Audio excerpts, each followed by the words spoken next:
ഹിജ്റ വർഷം എത്രയാണ്? 1448. അത് എല്ലാവർക്കും അറിഞ്ഞിരിക്കേണ്ടതാണ്. അതുപോലെ തന്നെ നമുക്ക് ജനുവരി, ഫെബ്രുവരി, മാർച്ച് ഇതെല്ലാം എല്ലാവർക്കും ചെറിയ പിള്ളേർക്ക് അറിയും.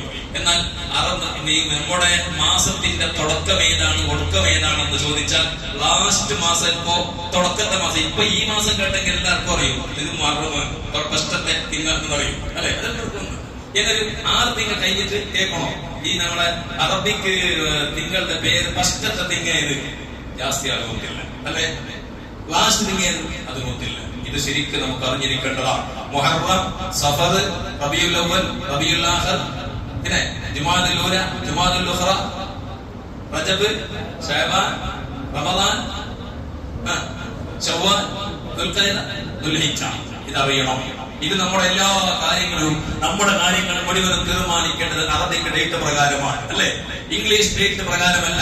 ഹിജ്റ വർഷം ഹിജ്റ കണക്ക് കൂട്ടിയിട്ടാണ്, ഈ അറബിക്ക് മാത കണക്ക് കൂട്ടിയിട്ടാണ്. നമുക്ക് ഉദാഹരണത്തിന് ഒരു ഭർത്താവ് മരിച്ച ഭാര്യ ഇദ്ദ ഇരിക്കണം. ആ ഇദ്ദ ഇരിക്കേണ്ടത് എത്ര ദിവസമാണ്? 4 മാസവും 10 ദിവസം, അല്ലെ? മരണത്തിന്റെ ഇദ്ദ, അല്ലാതെ തലാഖിന്റെ ഇദ്ദ അതിന് വേറെ കണക്കാണ്.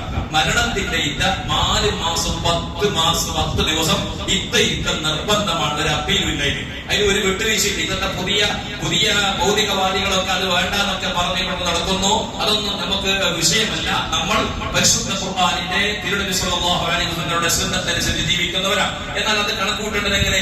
ഉദാഹരണത്തിന് മുഹറം മാസത്തിൽ ഒരാളുടെ ഭാര്യ മരിച്ചു. നമ്മുടെ ഭാര്യമാർക്കൊക്കെ അല്ലാഹു ദീർഘായുസ്സ് നൽകട്ടെ. ആരൊക്കെ ഭാര്യമാർ വെച്ചാൽ ഉസ്താദ് ഉദാഹരണം പറഞ്ഞത് എന്നെ വിചാരിച്ചിട്ട് പറഞ്ഞിട്ട് മരിച്ചെന്ന് പറഞ്ഞിട്ട് നാളെ വിവാദം ഉണ്ടാക്കാൻ നിൽക്കണ്ട. കാരണം തൊട്ടേക്ക് കുടിച്ചൊരു വിവാദത്തിന്റെ കാലമാണ്. അല്ലാഹു ഹിദായത്തും സൽബുദ്ധിയും നൽകട്ടെ. അങ്ങനെ മുഹറം 10 ഒരാളെ ഭാര്യ മരിച്ചാൽ, അല്ലെങ്കിൽ മുഹറം 20 ഒരാളെ ഭാര്യ മരിച്ചു, അങ്ങനെ മരിച്ചാൽ ആ 4 മാസം 10 ദിവസം കണക്കൂട്ടേണ്ടത് എങ്ങനെ? ഉദാഹരണത്തിന് 4 മാസമാകണമെങ്കിൽ നമ്മുടെ കണക്ക് പ്രകാരം എങ്ങനെ വേണം? 100 എത്ര ദിവസം? 4 മാസം 10 ദിവസം പറഞ്ഞാൽ 130 ദിവസം, 130 ദിവസം വേണ്ടേ? എന്നാൽ ഈ 4 മാസത്തിന്റെ ഇടയിൽ 2 മാസത്തിന് 29 കിട്ടിയത്. എന്നാൽ അതിനെ പിന്നെ 2 എന്താക്കണ്ട, വൃത്തിയാക്കണമെന്നില്ല.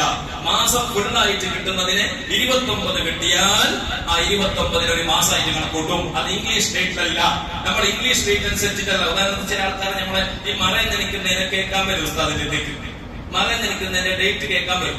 എപ്പോ ഉസ്താദ് എടുക്കേണ്ടത്? അപ്പൊ ഞാൻ പറയും, നിനക്കേ ഓർമ്മയില്ലെങ്കിൽ നിന്റെ ഉപ്പ വെച്ച ഡേറ്റ് എനിക്കറിയോ?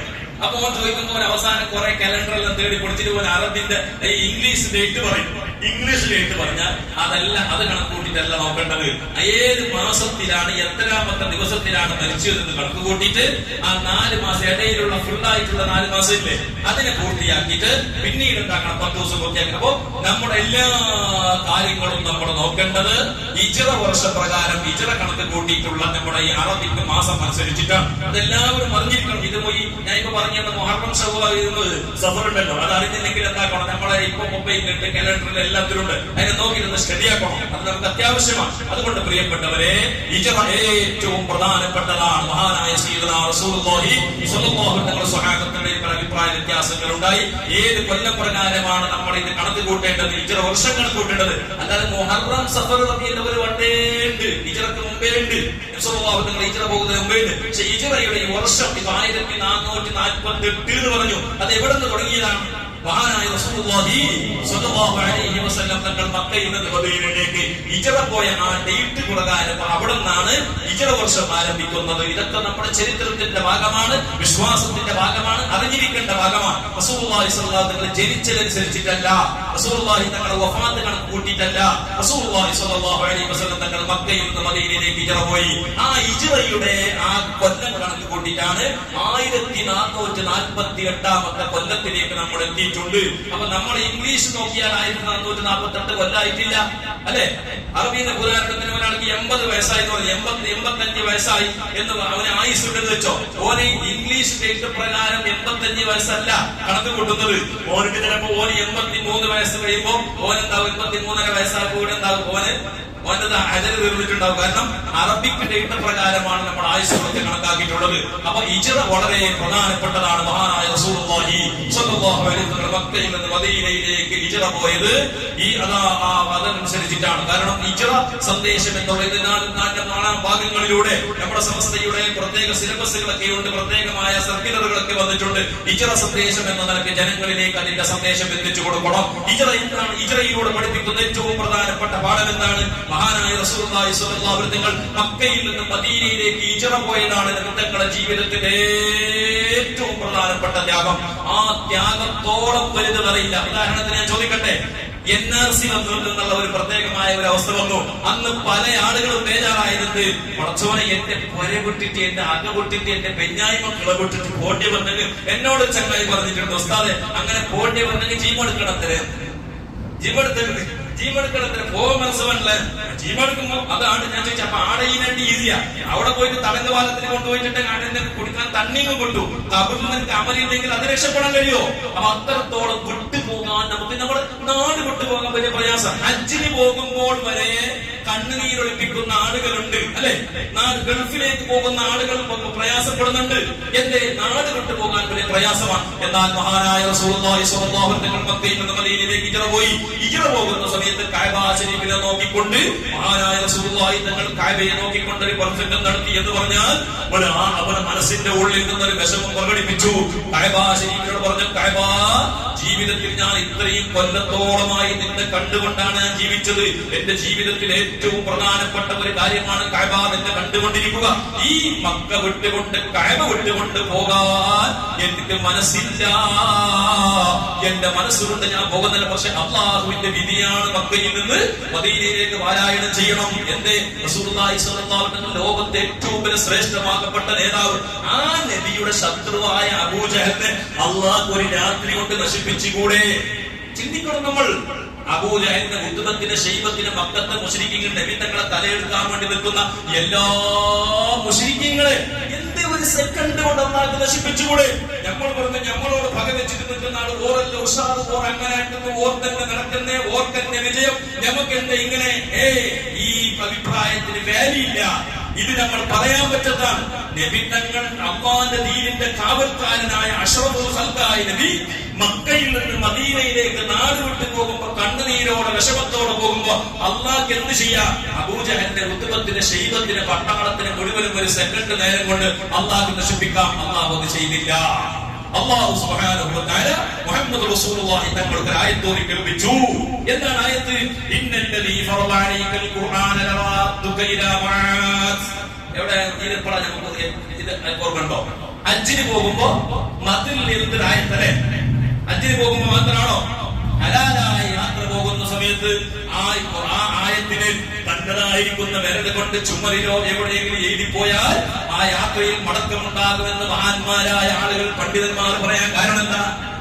ഈ ആയത്ത് ഇറങ്ങാനുണ്ടായ കാരണം എന്താണ്? സബബെന്താ? റസൂലുള്ളാഹി തങ്ങൾ മക്കയിൽ നിന്ന് മദീനയിലേക്ക് ഹിജ്റ പോകുമ്പോ ആ സമയത്ത് അല്ലാഹു ആയത്തിറക്കി കൊടുത്തു. അല്ലാഹു സുബ്ഹാനഹു വ തആല പറഞ്ഞ കരാർ പാലിച്ചില്ലേ? പരീക്ഷണങ്ങളും ത്യാഗങ്ങളും എല്ലാം സഹിച്ചിട്ട് അല്ലാഹുവിന്റെ റസൂൽ സ്വല്ലല്ലാഹു അലൈഹി വസല്ലം വീണ്ടും മക്കയിലേക്ക് വന്നില്ലേ? മക്കം ഫതഹ് ഉണ്ടായില്ലേ? എന്നിട്ട് റസൂലുള്ളാഹി തങ്ങൾ ഹജ്ജത്തുൽ വിദാഇ അവസാനത്തെ ഹജ്ജ് നടത്തിയില്ലേ? അവിടെ വിജയം കിട്ടിയില്ലേ? എന്ന് അല്ലാഹു പറഞ്ഞതാണ്. നബിയെ സഹിച്ചേ പറ്റൂ, പരീക്ഷണം സഹിച്ചേ പറ്റൂ. മക്കയിൽ നിന്ന് മദീനയിലേക്കുള്ള ഹിജ്റ പോകുന്ന സമയത്ത് സിദ്ദീഖുൽ അക്ബർ തങ്ങളുടെ കഥ നമ്മൾ നൂറുവട്ടം കേട്ടതാണ്. പക്ഷെ നമ്മൾ ചിന്തിച്ചിട്ടുണ്ടോ? റസൂലുള്ളാഹി സ്വല്ലല്ലാഹു അലൈഹി വസല്ലം തങ്ങൾ മക്കയിൽ നിന്ന് മദീനയിലേക്ക് ഹിജ്റ പോയി. അതിന്റെ ഒരു പ്രധാനപ്പെട്ട ഒരു പോയിന്റ് മാത്രം പറയാം. മണിക്കൂറുകളോട് പറയേണ്ട വിഷയമാണ്, കേൾക്കേണ്ട കഥയാണ് ഹിജ്റ. അങ്ങനെ സുഹൃത്തുക്കളെ മതുപിടിക്കാൻ വേണ്ടി തലയെടുക്കാൻ വേണ്ടി സുറാഖത്തുബ്നു മാലിക്കും സംഘവും നബിതങ്ങളെ പിന്നാലെയുണ്ട്. അങ്ങനെ പോയി പോയി പോയി പോയി ചുരുക്കി പറയുന്നു സൗർ ഗുഹയിലേക്ക് എത്തി. സൗർ ഗുഹ കണ്ടിട്ടില്ലേ? ഇറാഖ് ഗുഹ പോലെ തന്നെ സൗർ പോലെ വലിയ മലയാണ്. ഇന്നവർക്ക് കയറാനുള്ള പാകിസ്ഥാനികളുടെ സ്റ്റെപ്പുകളൊക്കെ ഉണ്ടാക്കി വെച്ചിട്ടുണ്ടെന്നാണ്. പണ്ട് ആ സ്റ്റെപ്പൊന്നുമില്ല, ആ കുണ്ട ഇങ്ങനെ കയറണം. റസൂലുള്ളാഹി തങ്ങൾ ആ സൗർ ഗുഹയിലുള്ള ആ പർവ്വതത്തിലുള്ള ഒരു ഗുഹന്റെ ഉള്ളിൽ പോയിട്ട് നിന്ന് അവിടത്തേക്ക് ശത്രുക്കളെത്തി. അവിടത്തേക്കും ശത്രുക്കളെത്തി. ശത്രുക്കള് ഇതാ സിദ്ദീഖ് തങ്ങൾ കൂടെയുണ്ട്. റസൂലുള്ളാഹി സ്വല്ലല്ലാഹു അലൈഹി വസല്ലം തങ്ങളുടെ ആ സിദ്ദീഖ് തങ്ങളുടെ മടിത്തട്ടിൽ തല വെച്ചുകൊണ്ട് സിദ്ദീഖ് തങ്ങളോട് കൂടെ വർണ്ണുന്ന നബിയോട് അല്ലാഹുവിന്റെ റസൂൽ സ്വല്ലല്ലാഹു അലൈഹി വസല്ലം തങ്ങളോട് സിദ്ദീഖ് തങ്ങൾ ചോദിച്ചു, നബിയേ എന്ത് സംഭവിക്കും? നമ്മളെ തേടിയിട്ടാണ്, സൗറുവേനെ തേടി തന്നെ അവർ വന്നിനെ. അതിന്റെ ഉള്ളിലുണ്ടാകുന്ന നോക്കാൻ വേണ്ടിയിട്ടാണ് വന്നത്. ആ മലയിൽ അങ്ങനത്തെ വലിയൊരു മാളമുണ്ടെന്ന് ആർക്കറിയും? ശത്രുക്കൾക്കറിയും. അവിടെ വലിയൊരു മാളമുണ്ട്, ആടെ ഒളിച്ചിട്ട് നിൽക്കാൻ ചാൻസ് കൂടുതലാണ് എന്ന് പറഞ്ഞിട്ടാണ് അവിടെ സിദ്ദീഖ് തങ്ങൾക്കും നബി തങ്ങൾക്കും ശത്രുക്കളെ കാലിങ്ങനെ കാണുന്നു, നടന്നു പോകുന്ന അങ്ങോട്ടും ഇങ്ങോട്ടും പായ്ന്ന് കാണുന്നു. സിദ്ദീഖ് തങ്ങൾ വിഷമത്തോടെ ചോദിച്ചു, നബിയേ എന്ത് സംഭവിക്കും നബിയേ? നിന്റെ വിചാരെന്ത്? നിന്റെ ചിന്ത എന്ത്? നീ വിചാരിച്ചത് ഇവിടെ ഞാനും നീയും മാത്രമാണോ വിചാരിച്ചത്? ആര് ചോദിക്കുന്നു? പ്രതിസന്ധി ഘട്ടത്തിൽ ഒന്ന് തിരിഞ്ഞു നോക്കിയാൽ ഒരു കൈയിട്ടാൽ പിടിച്ചെടുത്തിട്ട് തലവെട്ടാൻ പറ്റുന്ന അത്രയും വലിയ മുഹൂർത്തം ആലോചിച്ചു നോക്ക്. ശത്രുക്കളെ കയ്യിൽ കിട്ടിയാൽ രണ്ടുപേരെയും ജീവനോടെ ഒരു സെക്കൻഡ് ജീവിക്കാൻ കൂടുക. അത്രയും ആർത്തിയോടെ തുടുമ്പുന്ന രക്തത്തോടെ വന്ന ശത്രുക്കളെ നോക്കിയിട്ട് അല്ലാഹുവിന്റെ റസൂൽ ചോദിച്ചു, നീ വിചാരിച്ചൂടെ നമ്മൾ രണ്ടാള് മാത്രമാണ് ഉള്ളത്? അല്ലാഹു ഖാലിഖുഹുമാ, മൂന്നാമതായിട്ട് അല്ലാഹുണ്ട്. ഇതാ നമുക്ക് പഠിപ്പിക്കുന്ന പാഠം, ഹിജ്റയിൽ പഠിപ്പിക്കുന്ന പാഠം ഇതാ. പ്രതിസന്ധി ഘട്ടത്തിൽ റബ്ബിനിക്ക് നമുക്കുണ്ടോ? അല്ലാഹു കൂടെയുണ്ട്. അല്ലാഹു കൂടെ നിന്നാൽ ഒരു ശത്രുവിനിക്ക് ഒന്നും ചെയ്യാൻ കഴിയില്ല, ഒരാളെയും തോൽപ്പിക്കാൻ കഴിയില്ല, ഒരാളെയും പരാജയപ്പെടുത്താൻ കഴിയില്ല. പരാജയപ്പെടുത്താൻ വന്നവന് മുഴുവനും തകർത്ത് തരിപ്പണമാക്കാനുള്ള കഴിവുള്ള റബ്ബിന്റെ അടിമയാണ് നമ്മൾ. ആ സമയത്ത് അവിടെ ഈ നമ്മുടെ മാടപ്രാഗ് മുട്ടയിട്ട് കൊടുത്തു, അതുപോലെ തന്നെ എട്ടുകാരി വലയിട്ട് കൊടുത്തു. കണ്ടിൽ ആളുകൾ പറഞ്ഞു അതിന്റെ ഉള്ളിൽ ഉണ്ടാവും പറഞ്ഞു. അപ്പൊ ശത്രുക്കൾ പറഞ്ഞു, പൊട്ട. നമ്മളെ ഭാഷ പൊട്ട എന്ന് പറഞ്ഞാൽ എന്നോട് ചോദിച്ചുകൊണ്ട് പറഞ്ഞ പൊട്ട എന്ന് പറഞ്ഞാൽ പൊട്ട. നമ്മളെ ഭാഷ നമ്മൾ ഉപയോഗിക്കുന്ന ലാംഗ്വേജ് പൊട്ട പോള. അതിനോടൊക്കെ എന്തെങ്കിൽ അവിടെ പാരിവാലിന്റെ മുട്ടയിക്കുക, അവിടെ എന്തെങ്കിലും ഈ ഇതിനെ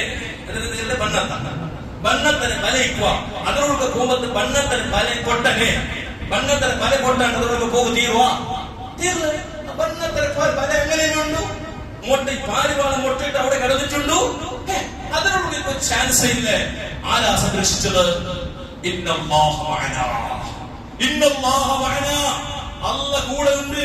തവക്കുൽ ചെയ്യണം, അല്ലാഹനെ മനസ്സിലാക്കണം. ആ അല്ലാഹനെ മനസ്സിലാക്കാനുള്ള പാഠമാണ് ഹിജ്റ. അത് നബി തങ്ങൾക്ക് വേണ്ടി ഹിജ്റ നടത്തിയതല്ല, ലോകാവസാനം വരെ വരുന്ന ജനങ്ങൾക്ക്, മുഅ്മിനീങ്ങൾക്ക് ഒരു പാഠാണ്. പേടിക്കണ്ട. ഇടീ മോഡി സർക്കാർ, കർണാടക സർക്കാർ, ഇന്ത്യ സർക്കാർ മുഴുവനും പറഞ്ഞു, നിങ്ങളെ നിൽക്കാൻ കൊടുവില്ല. അല്ലാഹു നമ്മുടെ കൂടെയുണ്ടോ? ഒരു മനുഷ്യനെ ഈ രാജ്യത്ത് വീടുന്ന് ഈ സ്റ്റേറ്റിൽ നിന്ന് അപ്പുറത്തെ സ്റ്റേറ്റിലേക്ക് മാറ്റാൻ ഒരു ശക്തിക്കും സാധിക്കൂല എന്നുള്ള വിശ്വാസം നിന്റെ മനസ്സിലുണ്ടോ? ആ യഖീന് പഠിപ്പിക്കാണ് മുഹറം. അതാണ് ഹിജ്റ. അതാണ് ഹിജ്റ പഠിപ്പിക്കുന്നത്. ആ ഒരു ഈമാനിലേക്ക് നിങ്ങൾ വരി, അല്ലാഹുവിലേക്ക് തവക്കുൽ ചെയ്യ്. അതുകൊണ്ട് പ്രിയപ്പെട്ട മുഅ്മിനീങ്ങളെ, മുഹറം പരിശുദ്ധമാക്കപ്പെട്ട മാസമാണ്. നമ്മുടെ ഒരു കൊല്ലം കഴിഞ്ഞു. ഒരു കൊല്ലം കഴിഞ്ഞ് പുതിയൊരു കൊല്ലത്തിലേക്കാണ് നമ്മൾ വന്നിരിക്കുന്നത്. തീരുമാനമെടുത്ത് ഈ കൊല്ലത്തിന്റെ ആദ്യത്തെ വെള്ളിയാഴ്ച ഇൻഷാ അല്ലാഹ് ഇനി വരുന്ന ദുൽഹിജ്ജയുടെ അവസാനത്തെ വെള്ളിയാഴ്ച വരെ ഒരു വെള്ളിയാഴ്ചയും ഞാൻ ജീവിതത്തിൽ മിസ്സാക്കി പോവാതെ, നഷ്ടപ്പെടുത്താതെ ഞാൻ കൃത്യമായി ജമാഅത്തിന് വരും. ജമാഅത്ത് കൃത്യമായി വരും. എല്ലാ ജമാഅത്തും ഞാൻ കൃത്യമായി പാലിക്കും. എന്റെ ജീവിതത്തിന്റെ മുക്കാല് ഭാഗം നമ്മുടെ സാധാരണ ലാംഗ്വേജാണ്. സാധാരണ പറയണം 99 കഴിഞ്ഞു എന്ന് വിചാരിക്കണം. എങ്ങനെ 99 കഴിഞ്ഞിട്ടുണ്ട് എന്ന് നമ്മൾ വിചാരിക്കേണ്ടവരാണ്. നമ്മൾ എപ്പോൾ മരിക്കുന്നവർ എത്ര മനുഷ്യന്മാർ മരിച്ചുപോയി അല്ലേ? എടുത്ത് എന്റെ നാട്ടുകാരനായ നൽകട്ടെ, അദ്ദേഹം ഹോസ്പിറ്റലിലേക്ക് ടെസ്റ്റിന് വേണ്ടി പോയതാണ്. ഇവിടെ പോകുമ്പോ എന്നോട് വണ്ടി നിർത്തി സംസാരിച്ചിട്ട് പോയതാണ്. എന്നിട്ട് അദ്ദേഹം വന്ന് കാണാമെന്നൊക്കെ പറഞ്ഞിട്ട് നമ്മൾ പറഞ്ഞതാണ്. ഈ കഴിഞ്ഞ ആഴ്ചയിൽ, കഴിഞ്ഞ ഏകദേശം ശനിയാഴ്ച എന്നാണ് എന്റെ ഓർമ്മ ശരിയാണെങ്കിൽ, അങ്ങനെ പോയ മനുഷ്യൻ ഇതാ കഴിഞ്ഞ ദിവസം ബുധനാഴ്ച ദിവസം അദ്ദേഹം മുഹറം 1 ലോകത്തോട് ഇവിടെ പറഞ്ഞു പോയി. അദ്ദേഹം വിചാരിച്ചിട്ടുണ്ടോ? അപ്പൊ ഞാൻ വിചാരിക്കുന്നത് അദ്ദേഹത്തിന് മക്കളില്ല, ഭാര്യയും ഒരു അദ്ദേഹം മാത്രമുള്ളത്. അദ്ദേഹത്തിന്റെ വീട് ലോക്കിട്ട് കൊണ്ട് ഹോസ്പിറ്റലിലേക്ക് പോകുമ്പോ ഞാൻ തിരിച്ചു വന്നിട്ട് നോക്കും പലതും അദ്ദേഹം പ്ലാൻ ഉണ്ടാവൂലേ, ആ വീട്ടിലേക്ക് ലോക്കിടുമ്പോ അദ്ദേഹം കരുതിയോ പഠിച്ചവനെ എന്റെ അവസാനത്തെ നോക്കിടലാണ്, അവസാനമായി കാണലാണ്. തെങ്ങിൻ തോപ്പിനെ നോക്കി പറഞ്ഞോ, അവസാനം ഈ തെങ്ങിൽ നിന്നാണ് ഞാൻ ഒരുപാട് ഇളനീർ കുടിച്ചത്, ഇനി ഈ തെങ്ങിൽ നിന്ന് ഇളനീർ കുടിക്കാൻ എനിക്ക് ആയുസില്ല എന്നറിഞ്ഞിരുന്നെങ്കിൽ, ബുധനാഴ്ച മരിക്കും എന്നറിഞ്ഞില്ലെങ്കിൽ ആ മനുഷ്യൻ ഹോസ്പിറ്റലിൽ പോവോ? നമ്മ പോവും. ഉദാഹരണത്തിന് തിങ്കളാഴ്ച എന്റെ മരണമാണ്, ഞായറാഴ്ച സീരിയസ് ആയി, നാളെ മരിക്കുന്നവര് ഏത് സീരിയസ് അല്ല എന്ത് ബുദ്ധി പറഞ്ഞാലും ഹോസ്പിറ്റലിൽ കൊണ്ടുപോകാൻ നമ്മൾ അനുവദിക്കോ? മരിക്കുമ്പോ പൊരേലെന്ന് കിടന്നിട്ട് പെഞ്ഞായി മക്കളെ കണ്ടിട്ട് ഒരു തുള്ളി തണ്ണി കുടിച്ചിട്ട് നേരെ മരിക്കാതെ പറയൂ. അതെ, എന്റെ ഇത് അള്ളാഹു അറിയിച്ചു വന്നിട്ടില്ല, അതുകൊണ്ട് ആയുസ് തീരാൻ പോവുകയാണ്. മുഅ്മിനീങ്ങളെ, പുതിയ കൊല്ലത്തിൽ അള്ളാഹുവിന് വേണ്ടി സൽക്കർമ്മങ്ങൾ ചെയ്യ്, നല്ല നല്ല അമലുകൾ ചെയ്യ്, തെറ്റുകുറ്റങ്ങളിൽ നിന്ന് ഒഴിവായി നിൽക്ക്. മുഹറം വരുന്ന ഞാനുണ്ടോ അറിയില്ല, നിങ്ങളുണ്ടോ അറിയില്ല, ഉണ്ടെങ്കിൽ തന്നെ ആരോഗ്യമുണ്ടോ, പള്ളിക്ക് വരാൻ കഴിയോ അറിയില്ല. അതുകൊണ്ട് തെറ്റായ കാര്യങ്ങൾ, ഫിത്നകൾ, ഫസാദുകൾ, അനൈക്യങ്ങൾ, അങ്ങാടി കവലകളിൽ ഇരുന്ന് കൊണ്ട് തോന്നിവാസങ്ങൾ, ഏതോ രാജ്യത്ത് നടക്കുന്ന ഫുട്ബോൾ താരം ജയിച്ചതിന്റെ പേരിൽ ഫ്ലക്സ് ഇട്ടുകൊണ്ട് പട്ടാക്കി കൊണ്ട് നികമിച്ച് ജീവിക്കുന്ന കൾച്ചർ ഇല്ലാത്ത സമൂഹം. ഈ സമുദായം അതിന്റെ ആളുകളാകേണ്ടവരല്ല. നമ്മൾ ഹൈറൂമത്താണ്. നമ്മൾ ഇത്തരം തോന്നിവാസങ്ങളെ അള്ളാന്റെ പള്ളിയുടെ തൊട്ട് മുമ്പിൽ പോലും ഇങ്ങനത്തെ തോന്നിവാസങ്ങളുടെ ശബ്ദങ്ങൾ ഉണ്ടാക്കിക്കൊണ്ട് കബറാളികൾ പോലും ഞെട്ടിയുണർന്ന രീതിയിൽ ഇങ്ങനെ ഒച്ചപ്പാടുണ്ടാക്കുന്ന രീതിയിൽ കളിച്ചാൽ ആരോടാ കളി? ആരോടാ കളി? ഉസ്താദിനോടാണോ? പള്ളി കമ്മിറ്റിയോടാണോ? പള്ളിന്റെ ബിൽഡിങ്ങിനോടാണോ? അല്ല, കളി ഖാലിഖായ റബ്ബിനോടാണ്. ഈ പള്ളിയുടെ ഉടമസ്ഥൻ, എന്നെ സൃഷ്ടിച്ച റബ്ബ്, ആയിരക്കണക്കായ ഖബറാളികൾ അവരുടെ കുടുംബക്കാർ അവിടെ ഈ ശബ്ദം കേട്ടുകൊണ്ട് പറയപ്പെടച്ചവരെ എന്തൊരു ധിക്കാരിയായി പോയി പറയൂലേ. ഇങ്ങനെയുള്ള തെറ്റുകുറ്റങ്ങളിൽ നിന്ന് മാറി നിന്നുകൊണ്ട് ഇസ്ലാമികമായ ജീവിതം നയിച്ചുകൊണ്ട് ഇൻഷാ അല്ലാഹ് മുഹറം 9 10 വരാൻ പോകുന്നത് അടുത്ത വ്യാഴാഴ്ച വെള്ളിയാഴ്ചയാണ്. നോക്കണം, വെള്ളിയാഴ്ച എന്നത് വളരെ മോക്ഷമായ സുന്നത്താണ്. അതുകൊണ്ട് ഇൻഷാ അല്ലാഹ് മഹാനായ റസൂലുള്ളാഹി തങ്ങൾ പറഞ്ഞതാണ്, ജൂതന്മാർ മുഹറം 10 മാത്രം നോമ്പ് നോക്കിയിരുന്നു. അതുകൊണ്ട് എന്റെ ഉമ്മത്തീകളായ നിങ്ങൾ ആ മുഹറമിന്റെ 10 9 നോക്കണം. എന്തേ കാരണം? യഹൂദികളോട് എതിരാകാൻ വേണ്ടി. അവർ ചെയ്ത പോലെ നമ്മൾ ചെയ്യുന്ന വേണ്ട, ഓരോ പോലെ നമ്മൾ വേണ്ട. ഓരോ പോലെ എന്ന് പറഞ്ഞാൽ മീസ വിടൽ ജൂതന്മാരുടെ സംസ്കാരമാണ്. താടി വെട്ടൽ, താടി ഫുള്ള് പഠിച്ചിട്ട് മീസകൾ ഇത്ര വലിയ മീസ വിടൽ ആരെ കൾച്ചറാ? ജൂതന്മാരെ കൾച്ചറാ. വിത്തങ്ങൾ പറഞ്ഞു ഞമ്മക്ക് ഓരോ സുന്നത്ത് വേണ്ട, ഞമ്മക്ക് എങ്ങനെ വേണം? മീസ ഫുള്ള് വെട്ട, താടി വളർത്താ. ഇനി മീസ ഇല്ലാത്തവരൊക്കെ പറഞ്ഞുകൊണ്ട് നടന്നാലൊന്നും ഇതൊക്കെ ആരെ കളിയാക്കാം? നോ പ്രോബ്ലം, നമുക്കൊന്നും സംഭവിക്കാൻ പോകുന്നില്ല. ആർക്കെ കിട്ടും? നബിയുടെ സുന്നത്താണ് ഞാൻ വിളിച്ചതെങ്കിൽ, നബിയുടെ സുന്നത്തിനെയാണ് ഞാൻ വിപ്പിച്ചതെങ്കിൽ, ഒരാൾ മീസയില്ലാത്തവരെന്ന് പറഞ്ഞ് പെണ്ണുങ്ങളെ പോലെ എന്ന് പറഞ്ഞാൽ ആർക്കെ കിട്ടും? അള്ളാന്റെ ദീനിന്റെ നബി തങ്ങളുടെ സുന്നത്തിന്റെ തമാശക്ക് നാളെ മാഷാഅല്ലാഹ് പോവരും. യഹൂദികളെ കൂടെ നിന്നുകൊണ്ട് പോലിന് സിന്ദാബാദ് വിളിക്കേണ്ടി വരും. അള്ളാഹു കാത്ത് സലാമത്താക്കട്ടെ. അതുകൊണ്ട് പ്രിയപ്പെട്ടവരെ, മുഹറം 9 10 മുഅ്മിനീങ്ങളായ ആളുകളൊക്കെ നോക്കണം. ഭാര്യമാരോടൊക്കെ പറയണം, കറിയുടെ പെണ്ണുങ്ങളോടൊക്കെ പറയണം. അതുപോലെ വളരെ പ്രധാനപ്പെട്ട ഒരു സുന്നത്താണ് മുഹറം 9 10 10 വീട്ടുകാർക്കൊക്കെ നല്ല ഭക്ഷണം കൊടുക്കണം. എല്ലാത്തോലും പറയാനുള്ളതാണ്, നല്ല ഭക്ഷണങ്ങളൊക്കെ കൊടുത്ത് നല്ല നോമ്പുതൊക്കെ ഉണ്ടാക്കി നല്ല കുടുംബത്തിലൊക്കെ നല്ല ഐക്യത്തോടെ സന്തോഷത്തോടെ ജീവിച്ച് നാട്ടുകാർക്കും വീട്ടുകാർക്കും പാവങ്ങൾക്കും യതീമീങ്ങൾക്കും ഒക്കെ സഹായങ്ങളൊക്കെ ചെയ്ത് ഈ മുഹറമിന്റെ 1 മുതൽ 10 വരെയുള്ള ദിവസങ്ങൾ ഇബാദത്ത് ചെയ്ത് അവസാനം വരെ, കൊല്ലത്തിന്റെ അവസാനം വരെയുള്ള ദിവസങ്ങളിൽ അല്ലാഹുവിലേക്ക് വേണ്ടി പൊരുത്തപ്പെട്ട ജീവിതം നയിക്കാൻ വേണ്ടി പ്രത്യേകം ദുആ ചെയ്ത് നല്ല മുഅ്മിനീങ്ങളായി ജീവിച്ച് മരിക്കണമെന്ന് എന്റെ നഫ്സിനോട് ഞാൻ ആദ്യമായി ഓർമ്മപ്പെടുത്തി. നിങ്ങളോട് ഞാൻ എന്റെ വകയായി ദീനിന്റെ കാര്യം നിങ്ങളോട് ഓർമ്മപ്പെടുത്തിക്കൊണ്ട് ഞാൻ എന്റെ 2 വാക്കുകൾ അവസാനിപ്പിക്കുന്നു. അർഹമുറാഹിമായ റബ്ബ് സുബ്ഹാനഹു വ തആല പറഞ്ഞതും കേട്ടതും നീ കബൂൽ ചെയ്യണം റഹ്മാനേ. അല്ലാഹു ഞങ്ങൾക്ക് നീ അർഹമായ പ്രതിഫലം നൽകി അനുഗ്രഹിക്കണേ അല്ലാഹ്. പഠിച്ചവരെ, ഞങ്ങളുടെ ജീവിതത്തിൽ ഒരുപാട് തെറ്റുകുറ്റങ്ങൾ വന്നു പോയ ഭാവികളാണ് അല്ലാഹ്, ദോഷികളാണ് റബ്ബേ. ഈ ദോഷങ്ങളൊന്നും ഞങ്ങൾ മരിക്കുന്നത് വരെ ദൈവത്വാക്കി വെക്കാതെ മുമ്പ് ഞങ്ങൾക്ക് എല്ലാം നീ കഴിവ് ശുദ്ധിയാക്കി തരണം റഹ്മാനേ. മരിക്കുന്ന സമയത്ത് ഒരു ദോഷവുമില്ലാത്ത രീതിയിൽ ഖാലിസായ മനസ്സോടുകൂടി ആരോടും വെറുപ്പും ചതിയും വഞ്ചനയും ഇല്ലാത്ത രീതിയിൽ പടച്ചവനെ മനസ്സോടെ കരിമ ചൊല്ലി ഭരിക്കുന്ന ഭാഗ്യവാന്മാരെ ഞങ്ങൾ ഉൾപ്പെടുത്തണേ റഹ്മാനെ. ഞങ്ങൾക്കും ഞങ്ങളുടെ മാതാപിതാക്കളും ഞങ്ങളുടെ ഉസ്താദുമാർ മശായിഖുകൾ ഭാര്യമക്കൾ വേണ്ടപ്പെട്ടവർ, ഞങ്ങളെ സഹായിച്ചവർ, സ്നേഹിച്ചവർ, വിരസംബന്ധവർ എല്ലാവർക്കും നീ ഖൈർ നൽകണം റഹ്മാനെ. ആഫിയത്തുള്ള ദീർഘായുസ്സ് നൽകണേ റഹ്മാനെ. പെട്ടെന്നുള്ള മരണങ്ങളെ തൊട്ട് അപകട മരണങ്ങളെ തൊട്ട് കാക്കണേ അല്ലാഹ്. സൗകര്യങ്ങൾ നീ ശരിയാക്കി തരണേ റഹ്മാനെ. കച്ചവട ജോലികളിൽ ബർക്കത്ത് നൽകണേ റഹ്മാനെ. അല്ലാഹുവിന്റെ മഹ്ദായ ഫദ്ൽ കൊണ്ട് നിങ്ങൾക്ക് റഹ്മത്താകുന്ന മഴ അല്ലാഹുവിന്റെ കുറവാണ് വന്നിരിക്കുന്നത്. റബ്ബേ, വെള്ളമില്ലാത്ത രീതിയിൽ പലതരത്തിലുള്ള പ്രയാസങ്ങളും കൃഷിയിലേക്കൊക്കെ അതിന് മതിയാകുന്ന വെള്ളം കിട്ടിയിട്ടില്ല.